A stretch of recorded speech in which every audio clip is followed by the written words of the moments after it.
This is Zoe Breedlove and Santana Sharp, and we are going to be doing the laws of cosine. Now, the definition of the laws of cosine relates to the lengths of the sides of a triangle to the cosines of one of its angles. So in the laws of cosine, these would be the angles A, B, and C on the triangle.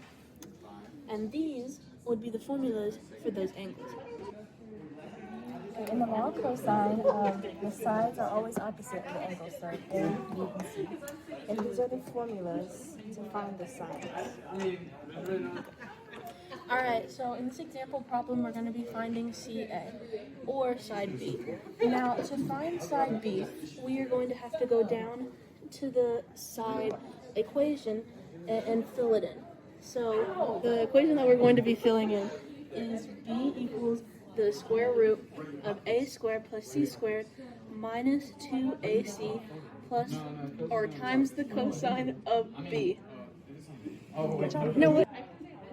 Okay, to find side B, you have to do square root of 15 squared plus 23 squared minus 2 times 15 times 23 times the cosine of 27.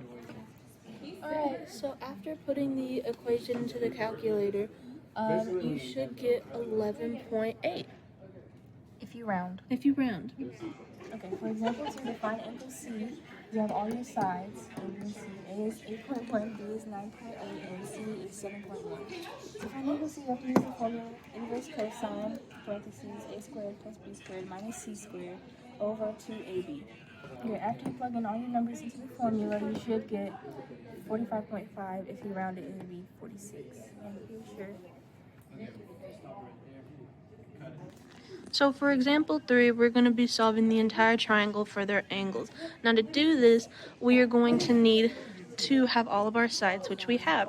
So we're going to start with angle A. Now to get angle A, we're going to go down to our formulas and put them in the calculator. So the angle, to find the angle for A, it is A equals inverse cosine, parentheses, B squared plus C squared minus A squared divided by 2 times B times C. So after plugging in your numbers in the calculator, you're going to get A equals 60.9 degrees. To find angle B, you're going to use B formula, which is inverse cosine, parentheses, A squared plus C squared minus B squared over 2AC. Once you plug your formula into the calculator, you should get 50.6 degrees. Go. Alright, so now we're going to have to find angle C. And to find angle C, you're going to want to go down to your angle signals, and you're going to do C equals inverse cosine, parentheses, A squared plus B squared minus C squared divided by 2 times A times B.